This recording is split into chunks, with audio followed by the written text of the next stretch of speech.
그들이 예루살렘에 들어가니라. 예수께서 성전에 들어가사 성전 안에서 매매하는 자들을 내쫓으시며 돈 바꾸는 자들의 상과 비둘기 파는 자들의 의자를 둘러 엎으시며 아무나 물건을 가지고 성전 안으로 지나다님을 허락하지 아니하시고 이에 가르쳐 이르시되 기록된 바 내 집은 만민이 기도하는 집이라 칭함을 받으리라고 하지 아니하였느냐. 너희는 강도의 소굴을 만들었도다 하시매 대제사장들과 서기관들이 듣고 예수를 어떻게 죽일까 하고 꾀하니 이는 무리가 다 그의 교훈을 놀랍게 여김으로 그를 두려워함일러라. 아멘. 어제는 종려주일이었습니다. 예수님께서 예루살렘에 입성하실 때 많은 사람들이 종려나무 가지를 흔들면서 호산나 호산나 하면서 예수님을 환영한 데에서 기인하여 종려주일이라고 그렇게 불렀습니다. 어떤 사람들은 겉옷을 펴서 길에 깔고 또 종려나무 가지를 또 앞에 이렇게 마치 장식처럼 이렇게 깔아놓고 주님을 영접했습니다. 호산나라고 불렀던 그 이름의 뜻은 구하옵나니 이제 우리를 구원하소서 하는 뜻입니다. 이 말을 보면 그들이 예수님이 어떤 분이신지를 사실 정확히 알고 있었다고 말할 수 있을 것입니다. 그렇습니다. 예수님은 그들을 그리고 우리를 구원하실 분이셨습니다. 정확하게 알고 그 예수님을 그렇게 맞이했습니다. 그런데 불과 며칠이 지나지 않았을 때 예수님을 십자가에 못 박으라고 소리 지르는 무리로 돌변한 것을 생각하면 알기는 알았는데 잘못 알았다는 거예요. 예수님이 누구신지는 알았는데 그분이 왜 어떻게 우리에게 오셨고 내게 어떠한 역사를 이루실 것에 대한 생각이 틀렸다는 거예요. 내가 원하는 것을 이루어 주실 분으로 생각했기 때문에 주님이 원하시는 일에는 관심이 없었고 오히려 관심이 없는 정도가 아니라 어제 우리가 설교 말씀에서 보았던 베드로처럼 그 길을 막아서려고 했었다는 것입니다. 그런데 이 일은 베드로에게만 그리고 예루살렘에서 예수님을 맞이하던 군중들에게만 있었던 일이 아닐 겁니다. 오늘도 우리가 하나님을 나의 하나님으로 예수 그리스도를 나의 구주로 고백하고 그리고 믿고 기도하지만 내 뜻을 이루어 주실 때 주님께 영광을 돌려드리고 내 뜻을 이루어 주시지 않거나 내가 원하지 않는 방법으로 나를 인도하여 주시면 우리는 예수님을 십자가에 못 박으라고 돌변했던 군중들처럼 그렇게 마음이 변해버리고 말 것입니다. 우리의 신앙의 중심이 어디에 있느냐? 우리의 신앙의 어떤 기준이 어디에 있느냐요? 어떤 우리의 가치관이 어디에 있느냐? 무엇이 가장 중요한 그런 우리의 기준이냐 하는 것이죠. 외교관들은 그 나라를 대표하고 그 나라의 이익을 확보하기 위하여 준비되고 훈련된 인재들입니다. 한 번은 한국계의 미국인 고위직 외교관이 우리나라에 부임을 한 적이 있습니다. 다들 반가워했지요. 한국계니까. 그러나 냉철하게 보면 그 피가 한국계라 하지만 미국인이에요. 미국의 입장을 대변해서 한국에 왔고 또 그렇게 일하는 것이 마땅하죠. 마찬가지입니다. 오늘 우리가 이 땅에 발을 딛고 살아가지만 우리가 하나님의 백성이라는 것을 깨달았으면 하나님의 백성답게 살아야 했거든요. 하나님의 나라의 하나님의 자녀의 그 은혜에 합당한 기준으로 살아야 했는데 그렇지 못했기 때문에 교회 다닌다고 하면서 수년간 아니 수십 년간 봉사했다고 하면서 여전히 내 마음대로 살아가고 있는 모습을 우리가 보지 않습니까? 예수님께서 예루살렘에 입성하시고 나서 이제 성전에 가셨습니다. 성경은 예수님께서 입성하시고 나서 가장 먼저 있었던 일 가운데 하나로 오늘 본문 말씀에 나오는 소위 예루살렘 성전 정화 사건을 기록하고 있어요. 성전에 올라가서 보니 예수님 눈에 성전이 참 가관입니다. 엉망입니다. 성전이 어떤 곳입니까? 하나님께 제사하는 곳, 하나님을 만나는 곳, 하나님께로부터 죄 사함의 선언을 얻는 곳 아닙니까?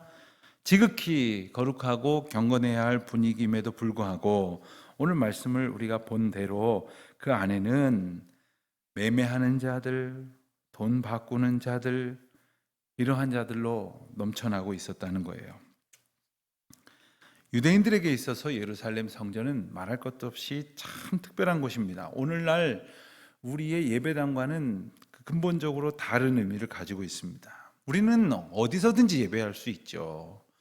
우리는 하나님의 은혜 가운데 어디서든지 그리스도의 이름으로 기도할 수 있게 해주셨죠. 우리가 예배당으로 하나님께서 주신 것을 믿고 그리고 그 가운데 모이면 그것은 성소가 되게 해주시는 것 아닙니까?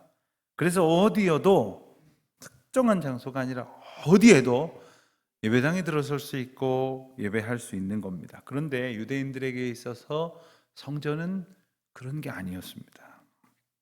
물론 유대 사회에 있어서 회당이라는 것이 있었지만 오직 하나님께 드리는 거룩한 제사, 예배는 성전에서만 드리도록 하나님께서 정해 주셨습니다. 회당에서는 그저 동네마다 회당을 하나씩 지어놓고 그 동네에 모여있는 사람들이 회당에서 안식일이 되면 구약의 율법을 듣고 또 율법사나 서기관들의 이야기를 듣는 그러한 나름의 종교의식을 가졌던 것이지 제사는 오직 성전에서만 행하여지도록 하신 하나님의 명령대로 행할 뿐이었습니다.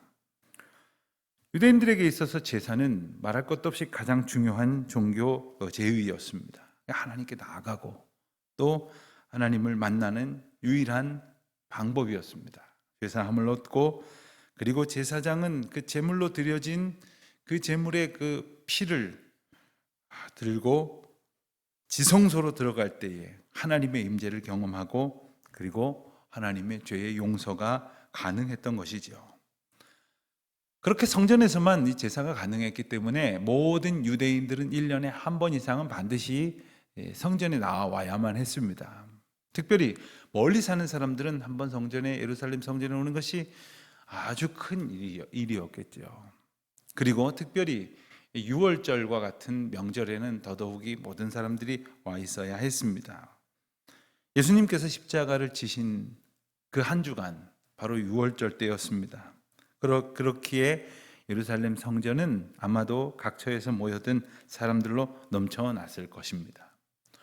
우리가 언뜻 생각해 볼 때 제사에 있어서 가장 중요한 것이 무엇일까? 말할 것도 없이 제물입니다. 그런데 이 제물을 각자의 형편 가운데 가지고 여호와 앞에 나오도록 하셨지 않습니까? 어떤 사람에게는 소를, 어떤 사람에게는 양이나 비둘기를 형편에 따라서 가지고 나오게 하셨어요. 그런데 아주 먼 곳에서 며칠 걸려서 오는 사람이 가령 소를 한 마리 끌고 온다고 생각을 해보십시오. 이게 얼마나 일이겠습니까? 아마 처음에는 소를 타고 왔을런지도 몰라요. 양을 이제 끌고 오느라고 왔을 수도 있을 것입니다. 그러나 그 먼 길 동안에 동물이 상할 수도 있어요. 그리고 이 동물을 제물로 쓸 수 없는 경우도 있었을 것입니다. 그래서 자연스럽게 어쩌면 참 자연스럽게 생겨났던 것이 바로 장사꾼이에요. 제물을 성전 앞에서 파는 거죠. 그런데 문제는 우리 동네에서는 얼마 하던 그 소나 양이 성전 앞에 오면 몇 배로 뛰는 겁니다. 게다가 이 제물이 제사에 쓰이기에 합당한 것인지를 이 제사장이 판단을 하게 되는데 아니 잘 간수해가지고 안 아프게 멀쩡하게 끌고 왔는데 퇴짜를 넣는 겁니다. 그럼 어떡합니까? 이게 제물로도 못 쓰이니까 또 이것을 요행이 사주는 사람이 있다 생각해서 이거를 팔지만 그걸 팔고 나서 다시 멀쩡하다고 말하는 제물을 살려니까 또 몇 곱의 돈이 드는 거예요. 자, 이거 어떻게 하면 좋습니까? 누가 이 일을 그들의 편의대로 했다고 말할 수 있겠습니까? 또한 유대인들은 성인 남자 한 사람이 반세겔에 1년에 반세겔의 성전세를 내도록 돼 있어요. 그래서 성전을 고치기도 하고 성전을 세우기도 하는, 그리고 성전을 유지하고 보수하는 일에 사용되도록 성인 한 사람의 반세겔의 성전세를 내게 되어 있는데, 그 세겔이라고 하는 단어는 보통 이제 유대인들이 일상에서 통용되는 화폐가 아니라 성전을 중심으로 해서 통용이 되는 화폐였죠. 그러니까 자기 돈을 가져와서 이 세겔로 환전을 해가지고 성전세를 내도록 되어져 있었단 말입니다. 그런데 이 또한 턱없이 비싼 이문을 붙여서 돈을 바꾸는 거예요. 바꾸지 않을 수가 없는 거죠. 재물을 매매하고 환전을 하면서 그 가운데에 많은 폭리가 있었을 것이라는 사실을 우리는 짐작하게 됩니다. 하나님 앞에 제사를 드리는데 재물이 없어서는 안 되기 때문에 이 폭리를 취해도 어찌하지를 못했을 겁니다. 제가 아주 오래도록, 지금은 이제 이장을 해드렸습니다마는 저희 할아버님이 저 문산 가는 쪽에 있는 공원묘지에 계셨는데, 해마다 이제 해마다 가족들이 함께 성묘를 가게 되면은 이제 많은 사람들이 이제 명절에 몰리잖아요.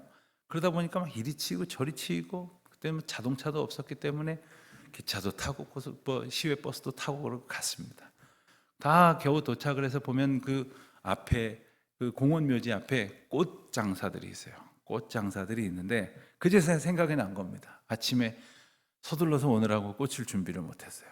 그래서 우리도 꽃 한 다발 사자. 그러고서 어머니가 꽃을 사려고 그러다가 깜짝 놀라세요. 왜 그러세요? 그러면 저게 글쎄 얼마랜다. 아이고, 말도 안 돼. 그러고선 그냥 가자 이러시는데, 뒤에서 그 꽃장사가 뭐라고 그러는지 아세요? 아유, 불효자 같으니라고 꽃도 하나 안 들고 가네. 그러면 어떻게 해요? 그 불효자 소리 듣기 싫어서 그렇기도 하고, 그래도 뭐 비싸도 꽃은 하나 들고 올라가야지 하는 마음으로 꽃을 사면서 그 내내 불편해 하던 기억이 좀 있어요. 어떻게 저렇게 비싸게 받을 수가 있는가? 근데 별 수 없죠. 꽃은 하나 필요로 하는 사람들이 있을 테니까 말입니다. 그것을 이용해서 이렇게 폭리를 취하던 사람들이 거룩한 성전 곁에 있었다는 것. 자, 예수님께서 그들을 다 내쫓으셨어요. 그런데 단지 그들이 폭리를 취하고, 그리고 그 폭리를 취하는 가운데에 누군가는 성전 관계자들이 뒷돈을 주고 받았을 것이기 때문만은 아니었다는 것을 우리는 기억해야 됩니다. 예수님께서 기본적으로 장사를 싫어하시나? 조금 이문을 더 남기면 예수님께서 화를 내시나? 이런 수준으로 볼 말씀이 아니라는 겁니다. 오늘 말씀을 보면 17절에 이에 가르쳐 이르시되 기록된 바 내 집은 만민이 기도하는 집이라 칭함을 받으리라고 하지 아니하였느냐? 내 집은 만민이 기도하는 집이다. 그렇습니다. 성전이 가지고 있는 본래적인 의미를 훼손하고 있는 것에 대해서 예수님은 분노하셨어요. 만민이 기도하는 집을 저마다의 욕망으로 뒤범벅이 되게 만들었다고 하는 사실, 만민이 기도하는 집이 하나님의 뜻 가운데서 온전히 세워지지 못하고 있다는 사실을 예수님은 좌시하지 않으셨던 겁니다. 단순히 성전에서 장사하는 것이 문제가 되었다고 한다면 성전을 장사터로 만들었구나 이렇게 말씀을 하셨는데, 뭐라고 그러셨습니까? 내 집을 강도의 소굴로 만들었다 이렇게 말씀하셨어요. 강도의 소굴. 강도의 소굴로 만들면서 그 소중한 가치들을 다 빼앗아 버렸다는 겁니다. 다 강탈해버리고 말았다는 거예요. 자, 그런데 그러한 지적을 받아야 할 사람들이 누굽니까? 바로 그 다음 절에 나오는 사람들이에요. 대제사장들과 서기관들이. 그렇습니다. 바로 이 사람들이 이 일이 벌어지게 만든 장본인들이었죠. 그런데 그들은 듣고 예수를 어떻게 죽일까 하고 꾀하였다. 여러분, 문제는, 그리고 비극적인 상황은 뭐냐면 들어야 할 사람들이 듣지 않는 거예요. 돌이켜야 할 사람들이 돌이키지를 않는 거예요. 그리고 그가 나아야 한다는 사실을 모르는 거예요. 그래서 여전히 어떤 하나님의 말씀 가운데 우리의 배부를 찌르는, 우리의 심령을 쪼개는 그런 메시지가 들려짐에도 불구하고 속으로 생각하기는 아이고 이건 누가 들어야 되는데, 아이고 이거 들어야 될 사람 오늘 왔나, 이런 생각을 하고 있다는 거죠. 이게 오늘 내게 주시는 말씀인 것을 깨닫지 못하고, 내가 바로 성전을 강도의 굴얼로 만들고 있는 그 장본인이 바로, 그 주범이 바로 나라고 하는 사실을 깨닫지 못하고 오히려 그 말씀으로 심령을 깨우시는 주님을 어떻게 죽일까 하고 꾀하고 있다는 거예요. 사랑하는 성도 여러분, 우리의 비극은 바로 여기에 있는 겁니다. 안타깝게도 주님의 말씀이 없는 세대가 아니잖아요. 어떤 분은 저한테 그러세요. 목사님이 아주 코로나라 일주일 내내 목사님 설교도 듣고 유명하다 하시는 목사님 설교를 하루에 4-5편씩 듣습니다. 일주일이면 수십 편을 듣습니다. 그러길래 제가 그랬어요. 그래서요. 속으로 말입니다. 속으로. 제 눈에는 하나도 안 변하셨던데 그 일주일에 몇 편씩 몇십 편씩 들어서 어쩌다는 거예요. 하나님의 말씀을 풀어 우리에게 설명해 주시는 그 은혜 가운데에 우리가 들어있는 것이 문제가 아니라 깨닫지 못하는 것이 문제라는 거죠. 그 말씀이 내게 주시는 것이라는 그 은혜의 사건임을 받아들이지 못하는 데서 비극은 시작이 되는 겁니다.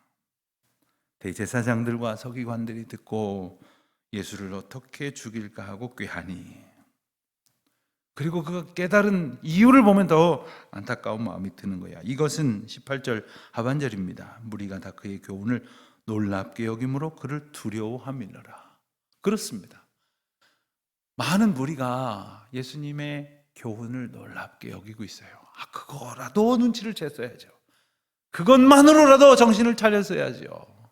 수많은 사람들이 주님 앞에 나와 온전한 삶을 살기로 소원하고 결단하고 애쓰는 모습을 보고서라도 정신을 차렸어야 됐는데, 그 기준이 무엇이었을까요? 자, 예수님께서 소위 그 영적 영향력을 차지하게 됨으로써 자기들이 지니고 있었던 그 지위, 그것은 결코 영적인 것도 아니었어요. 종교적인, 지극히 현실적인 자신들의 이득을 놓쳐버릴까 했던 거죠. 더 이상 이 환전상들에게서, 또한 동물을 매매하는 이들에게서 주고받을 그러한 뒷돈이 없어질 것을 염려했을 거예요. 그리고 앞으로는 번듯하게 보이는 자신들을 종교적인 그러한 영향이 있는 인물들로 추켜 세우는 사람들의 거짓된 존경, 헛된 그러한 존중을 잃어버릴까 염려했었을 것입니다. 사랑하는 성도 여러분, 오늘 우리가 이 장면 가운데 어디에 있는가요? 예루살렘 성전에서 분주하게 멀리서부터 그 제사 지내겠다고 오기는 왔는데, 그러한 사람들을 가지고 돈을 바꿔주고 물건을 바꿔주고 또 폭리를 취하고 그 가운데에서 본질을 깨닫게 하시는 예수님의 말씀이 울려 퍼졌을 때 우리는 어디에 있었을까요? 오늘 우리의 믿음을 다시 한번 말씀을 비추어 점검해보는 귀한 시간이 될 수 있기를 바랍니다. 성전을 깨끗하게 하시는 예수님은 곧 우리를 깨끗하게 하시겠다는 선언을 보여주시는 것입니다. 성전을 깨끗하게 하시기 위하여 정결함을 촉구하셨던 예수님의 분노와 외침은 오늘 우리를 더럽히고 있는 모든 거짓을 향한 선언이셨던 거죠. 우리를 향하여 온전케 하시고 깨끗하게 하시겠다 선언하신 그 주님의 말씀을 붙들고 정결하게 하소서, 거룩하게 하소서, 오직 주님의 뜻에 합당하게 살기로 다짐하는 저와 여러분이 되시기를 주님의 이름으로 축원드립니다.